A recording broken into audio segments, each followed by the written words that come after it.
guys, my name is Brent Shepard and I am a middle class board gamer, and maybe you are too. Maybe you're looking to save some money right here at the holidays, and so I want to give you 5 tips to be able to enjoy this hobby without breaking the bank. Here we go. Number 5 is to check out the clearance sales. So check out Walmart, the clearance aisle at Walmart. Check out Barnes & Noble when they're having clearance sales. Look for bargain and discount stores like Ollie's or Bargain Hunt or those kinds of places. You can sometimes save around 50% on what the retail price is of a game at those kinds of places or on the clearance aisles. And so it's a great way to get some games and get them about half the price, and it's still the same game. It's still the same great game, just at a greater price. And so that is one great tip that you can take there. Just look in the clearance aisles. You can also look online at different clearance from online stores like Noble Knight or Miniature Market or Game Nerds. I know Game Nerds runs a deal of the day sometimes. And so keeping your eye out for those kinds of deals is definitely a great thing to do. So look for clearance. Clearance, clearance, clearance. Clearance is your friend.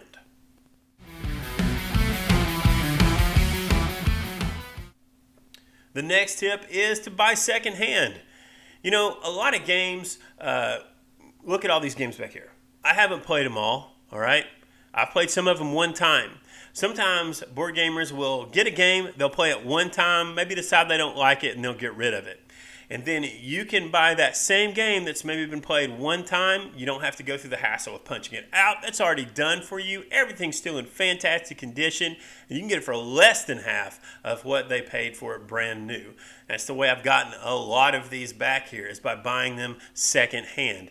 And so some great places to look for secondhand games are Facebook Market. You can also go to thrift stores like Goodwill or other places of that nature, other type thrift stores.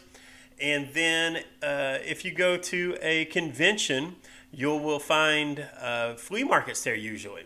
And usually you can look on Board Game Geek if there's a convention coming up in your area for a virtual flea market. And so people list out in a geek list games that they're going to be selling. And again, usually you can get them for pennies on the dollar of what they originally cost. And so that's a super saver for you, where you can get a lot of game for a little bit of price when you buy second hand. Also, if there is a used bookstore near you, they'll usually take in games and books for trade, get you some trade credit, and there might be some games there that you'll enjoy and you can spend that credit on. So buying secondhand, definitely a great way to save some money.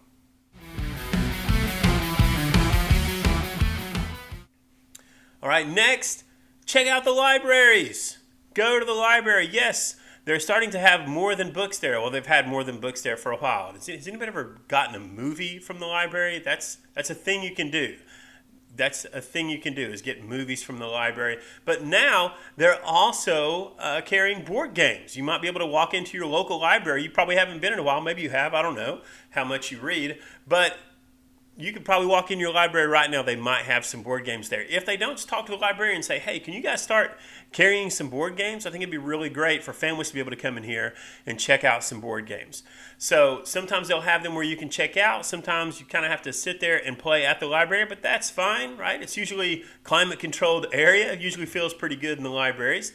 And so head on down to the library, check it out, see if maybe they have some games you can check out or some games you can just play there. It doesn't cost anything. It's a library card. Library cards are free everywhere. You get a library card for absolutely nothing, and you can go play some board games.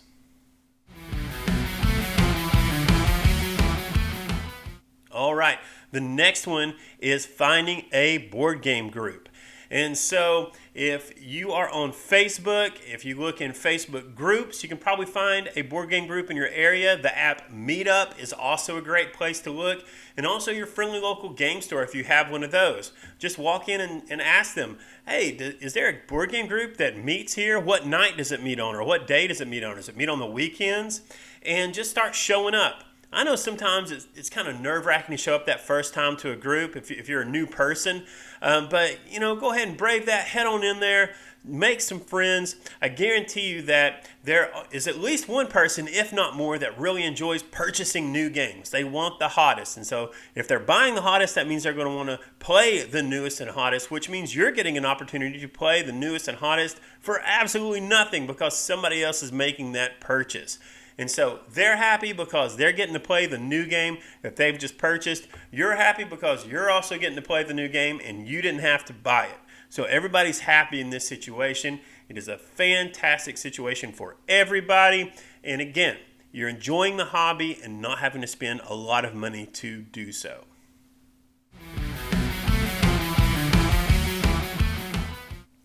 Last but not least is to check out Board Game Arena and Yucata.de and any other board game type app like Tabletopia or Board Game Simulator, Tabletop Simulator. I'm sorry, it's what it's called, Tabletop Simulator.